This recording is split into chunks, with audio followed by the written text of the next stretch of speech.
আর এই নারদ মুনি এই পৃথিবীর মানুষকে উদ্ধার করবার জন্য, এই পৃথিবীর প্রত্যেকটি মানুষকে সহজভাবে ভগবানকে জানানোর জন্য সূত্র লিখেছেন।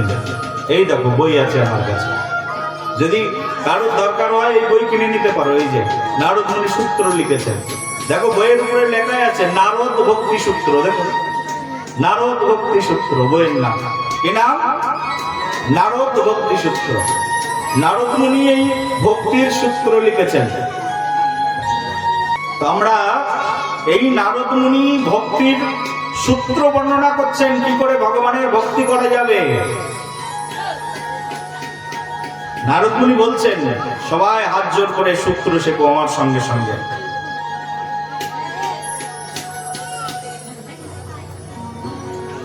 বলো তৎলক্ষ্যানি বচন্তে নানা মতভেদা। নারদ মুনি সূত্র বললেন, সমগ্র জগৎ জীব সংসারের মধ্যে বসে আছেন আর তাদেরকে নারদ মুনি সূত্র শেখাচ্ছেন কি করে সহজে ভক্তি করা যাবে, কি করে সহজে ভগবানকে ডাকা যাবে। বলছে ভক্তির কিছু লক্ষণ আছে। প্রথম যেটি সেটি বলছেন তৎলক্ষ্যানি বচন্তে। বলছে ভক্তির কিছু লক্ষণ বর্ণনা করব। আচ্ছা, এই পৃথিবীতে যদি তোমরা কোনো ডাক্তারের কাছে যাবে, ডাক্তারের কাছে গেলে ডাক্তার তোমার রোগ কিভাবে নির্ণয় করে মা বলো তো? হ্যাঁ, প্রথমে জিজ্ঞাসা করে কালকে তোমার গায়ে জ্বর কতটা ছিল, কবে জ্বর এসেছে, কি খাওয়ার প্রতি তোমার রুচি আছে, তিতো খেতে ভালো লাগছে না মিষ্টি খেতে ভালো লাগছে, এসব জিজ্ঞাসা করে কিনা? হ্যাঁ, জিজ্ঞাসা কেন করে? বলে রোগীর লক্ষণ দেখে তারপরে ডাক্তার রোগ নির্ণয় করে। বলো একবার রাধে রাধে। রোগীর লক্ষণ না দেখলে বোঝা যায় নাকি কার মৃগী রোগ হয়েছে, কার জ্বর হয়েছে, কার কাশি হয়েছে। যদি কারোর কাশি হবে খুব খুব করে কাশবে শুরু হয়ে গেল, তাই না? তোমার লক্ষণ দেখলে ডাক্তার বুঝে যায় এর এই রোগ হয়েছে, আর লক্ষণ দেখে ডাক্তার তাকে কি করেন? মেডিসিন প্রদান করেন। বোঝাতে পারলাম কিনা? বলে একবার রাধে রাধে। নারদ মুনি প্রথমে ভক্তির সূত্র বলতে গিয়ে প্রথমে বলছেন তৎলক্ষ্যানি। শোনো, লক্ষণ শোনো ভক্তের। ভক্তি অর্জনের জন্য প্রথমে লক্ষণ চাই। লক্ষণ কি? তো শ্রীমদ্ ভাগবত মহাপুরাণের সপ্তম অধ্যায়ের সপ্তম স্কন্ধের পঞ্চম অধ্যায়ের 23 নম্বর শ্লোকে সেই লক্ষণ বর্ণিত হয়েছে। শ্রবণ কীর্তনঃ বিষ্ণু স্মরণঃ পাদ সেবনঃ অর্চনাম বন্দনাম দাস্যো চক্ষু আত্মনিবেদনম। এই হচ্ছে ভক্তির লক্ষণ বলে বর্ণনা করা হলো। সংস্কৃত শ্লোক ভাগবত মহাপুরাণের সপ্তম স্কন্ধের পঞ্চম অধ্যায়ে 23 নম্বর শ্লোক। বলি মহারাজ সংস্কৃত ভাষায় বললেন কিছুই বুঝতে পারলাম না, এবার শোনো তাহলে বাংলা অর্থ। বলছে ভক্তের প্রথম লক্ষণ কি? বলছে শ্রবণা। প্রথম লক্ষণ কি? ভক্ত যদি কেউ হতে চায় তাহলে তাকে প্রথমে শ্রবণ করতে হবে। কি করতে হবে? বলো কি করতে হবে? শ্রবণ, তারপরে শোনা। শ্রবণ মানে কি? শোনা, শুনতে হবে। প্রথম লক্ষণ ভক্তের শ্রবণাম কীর্তনম বিষ্ণু স্মরণম পাদ সেবনম। লক্ষণ বলছে শ্রবণ। আমরা শুনি তো সবাই, সবাই শুনি কিনা? অমুকের দিদি কোথায় চলে গেল, কার সঙ্গে 1 ঘন্টা ফোনে কথা বললো, এসব শুনি আমরা। পর সমালোচনা, পর নিন্দা, প্রজল্প, এগুলো আমরা খুব শুনি। কিন্তু যা শুনলে ভববন্ধন মুক্ত হয়ে যেতে পারবো, সেই কথা আমরা কেউ শ্রবণই করি না। কিন্তু ভাগবত মহাপুরাণে সেই শ্রবণের কথা বলা হয়েছে। কোন শ্রবণ? বলছে যা শ্রবণ করলে জগৎ জীবের ভববন্ধন মুক্ত হয়ে যায়, তাই শ্রবণ করো। কি সেটি? কি শ্রবণ? বলছে ভাগবত শ্রবণম, ভাগবত শ্রবণ। এই যে শুরু হয়েছে ভাগবত কথা। একজন ভক্তের, কৃষ্ণ ভক্তের প্রথম যোগ্যতা, তিনি যদি গ্রামের মধ্যে কোন জায়গায় ভাগবত কথা হয়, শুনেছেন সাধু এসেছে নবদ্বীপ থেকে বা বৃন্দাবন থেকে, সাধুর কথা যদি শুনবে, তা সঙ্গে সঙ্গে তার মনের ভিতরে উৎকণ্ঠা হবে, ও হো অমুকের বাড়িতে সাধু এসেছে, চলো আমি ওখানে বসে বসে ওনার কাছ থেকে কিছু প্রশ্ন জিজ্ঞাসা করব, মনের কথা জিজ্ঞাসা করব, উনি আমাকে বর্ণনা করে শ্রবণ করাবেন, আর আমি হৃদয় ভরে শ্রবণ করব। এই উৎকণ্ঠা থাকবে ভক্তের। নারদ মুনি তার সূত্রে শ্রবণ শব্দটাকে উল্লেখ করলেন। প্রথম সূত্রের প্রথম কথা কি? তাহলে শ্রবণম। বলো কি নাম বললাম? শ্রবণম। শ্রবণম কীর্তনম। শ্রবণের পরে হচ্ছে কীর্তন। কেউ যদি কান দিয়ে শুনতে থাকে, শুনতে শুনতে শুনতে শুনতে তার হৃদয়ে ভাব জন্মাবে, কীর্তন গাওয়ার ইচ্ছা হবে, বলে অনেক শুনেছি, এবার একটু গাইবো, মুখ দিয়ে বলবো। এই পৃথিবীতে যে যত বড় বক্তা হোক না কেন, সে কিন্তু তত বড় শ্রোতা। এই পৃথিবীতে যে বেশি বেশি শুনবে, সে বেশি বেশি বলতে পারবে। বলো একবার রাধে রাধে। বলো তো আমাদের কান কটা?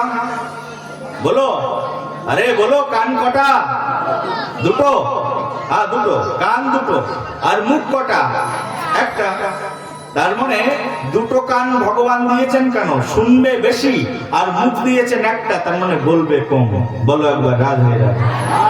বলো, আরে বলো সবে, বলো রাধা রানী সরকার কি।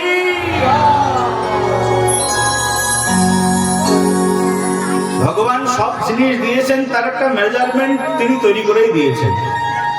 বুঝতে পেরেছো তো মায়েরা? শুনবে একটু বেশি, আর বলবে একটু কম। কিন্তু যাদের একটু বলার অভ্যাস বেশি আর শোনার অভ্যাস কম, তাদের মধ্যে ভেজালটাও বেশি। বলো একবার রাধে রাধে। প্রথম যোগ্যতা কি তাহলে? বলো শ্রবণম। তাহলে প্রথমে শ্রবণ করতে হবে। কার কথা? বলছে কৃষ্ণের কথা শ্রবণ করতে হবে। আর যদি কৃষ্ণের কথা শ্রবণ করি, তাহলে হৃদ কর্ণ রসায়ন পরিপূর্ণ হয়ে যাবে। কৃষ্ণ কথা শ্রবণ করতে হবে। আর এই শ্রবণ প্রসঙ্গে নারদ মুনি পরের লাইনে বলছে, শোনো, কথা আদিসু ইতি গর্গঃ। বলছে কথা আদিসু ইতি গর্গঃ। গর্গমুনি বলে আমাদের একজন মুনি আছেন। কি নাম বললাম? গর্গমুনি। এই গর্গমুনির লেখা একটা গ্রন্থ আছে, নাম হচ্ছে গর্গ সংহিতা। প্রথমবার অনেকে হয়তো নাম শুনছো, কারণ তোমাদের তো পড়াই অভ্যাস নেই, আর আমাদেরকে পড়তেই হয়, কারণ মানুষকে শোনানোর জন্য। এই গর্গ সংহিতাতে গর্গমুনি বলছেন কথা আদিসু, তার মানে ভগবানের কথার প্রতি আদিসু মানে কি? যা আদি কথা, তার নাম হচ্ছে ভাগবত কথা। এই জগৎ সংসারের সবচেয়ে আদি কথা কোন কথা? বলে বেদের কথাই হচ্ছে আদি কথা। ভগবানের কথা ছাড়া আর কোনো কথা ছিল নাকি? প্রথমে কথার জন্ম কোথা থেকে হয়েছে? শোনো তাহলে, ব্রহ্মাজি ভগবান এবং সসর যাদব, চারিদিকে জল আর জল, জলের মধ্যে ভগবান শুয়ে আছেন। লীলা বিলাসের ইচ্ছা হলো, তার লীলা বিলাসের ইচ্ছা থেকে তার নাভি কমল থেকে তিনি ব্রহ্মার উৎপত্তি করালেন। তার নাভি থেকে কমল, তার মানে পদ্ম ফুলের উৎপত্তি হলো।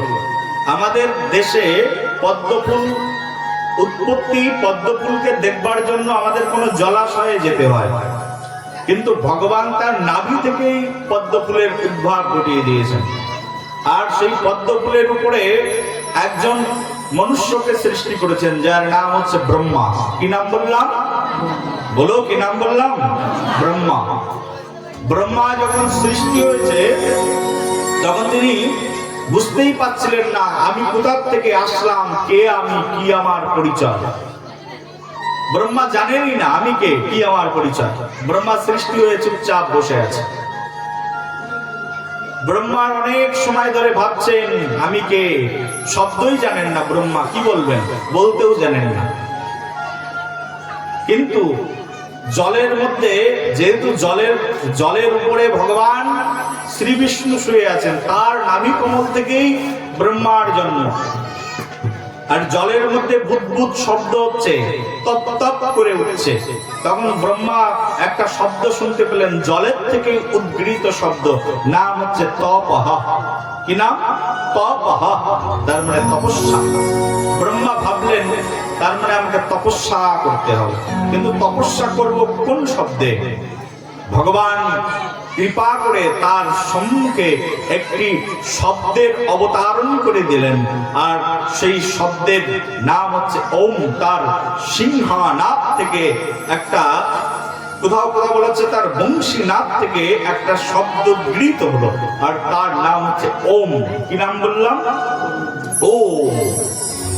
আর ব্রহ্মাজি প্রথম শব্দ কানের মধ্যে শুনতে পেলেন ওম, তখন তিনি মুখ দিয়ে বলতে চেষ্টা করলেন ওম। কারণ শব্দ তো এখান থেকে সৃষ্টি হয়েছে। আমরা আজকে যত শব্দ বলছি সব শব্দের আদি শব্দ হচ্ছে এই ওম। এখান থেকে সব শব্দ সৃষ্টি হয়েছে। আজকে পৃথিবীতে প্রায় ৩,৫০০-এর মতো ভাষা আছে। আমাদের জেনারেল স্ট্যাটিস্টিক্স বলছে, ওয়ার্ল্ড রিসার্চ ইনস্টিটিউট থেকে প্রকাশ হয়েছে, প্রায় ৩,৫০০-এর মতো ভাষা। ৩,৫০০ ভাষার আদি ভাষা যেটি, সেই আদি ভাষার নাম হচ্ছে সংস্কৃত ভাষা। আর এই যে শব্দটি প্রথমে উচ্চারিত হলো, এই শব্দটি হচ্ছে সংস্কৃত শব্দের প্রথম ওম শব্দ। আর এই ওম শব্দ থেকে আর সব বর্ণ লিপি এক এক করে আবির্ভূত হয়েছেন, আর সেই বর্ণ থেকে, সেই বর্ণগুলোই পরবর্তীতে লিপিবদ্ধ করা হয়েছে, তাই সংস্কৃত ভাষায় পরিগণিত হয়েছে। পৃথিবীর প্রথম গ্রন্থ সমগ্র পৃথিবীর, আজকে বাইবেল আছে, পুরাণ আছে, পুরাণ আছে, রামায়ণ আছে, মহাভারত আছে, ত্রিপিটক আছে, কত কত কত গ্রন্থ আছে, কত কত ধর্মের কত কত বই আছে। কিন্তু পৃথিবীর প্রথম যে পুস্তক, প্রথম যে গ্রন্থ, সেই গ্রন্থের নাম হচ্ছে বেদ। নাম কি বললাম? বেদ। বলি বেদের জন্ম কবে আর পুরাণের জন্ম কবে? আরে পুরাণ তো এখান থেকে 1400 বছর আগে তৈরি হয়েছে, তার আগে তো পুরাণই ছিল না, কিন্তু তার আগে পুরাণ ছিল। বলে একবার রাধে রাধে। আমাদের যিশু মহাশয় জন্মের পরে তারপরে না বাইবেল তৈরি হয়েছে, তার আগে তো কোনো বাইবেল ছিল না, ছিল নাকি? হ্যাঁ, কিন্তু শোনো, ভগবান পৃথিবীতে মানুষ জন্মানোর আগে বেদ তৈরি করে দিয়েছেন। বলে একবার রাধে রাধে। মানুষ জন্মাবেন তার আগে ভগবান মানুষ কি করে জন্মাবে তার জন্য তিনি সূত্র দিয়ে দিয়েছেন, আর মানুষ এসে পৃথিবীতে কি কি করবে তার যে সূত্র, সেই সূত্রের নাম হচ্ছে বেদ। বলো বেদময় ভগবান কি। এই জন্য ভগবান পৃথিবী সৃষ্টি করার আগে বেদ সৃষ্টি করে দিয়েছেন, আর বেদটাই হচ্ছে মনুষ্য জীবনের একমাত্র সূত্র। আর শুনো, এই বেদই হচ্ছে এই পৃথিবীর সর্বপ্রথম গ্রন্থ, সর্বপ্রথম লিপি, যার মধ্যে ভগবান সবকিছু লিখেছে। আর এই বেদকে ব্যাসদেব ঋষি 4 জন আচার্যের মাধ্যম দিয়ে তিনি 4 ভাগে বিভক্ত করে কলিযুগের মানুষকে রক্ষণাবেক্ষণ করবার জন্য, পড়াশোনা করবার জন্য তিনি এই বেদকে সংরক্ষণ করেছিলেন।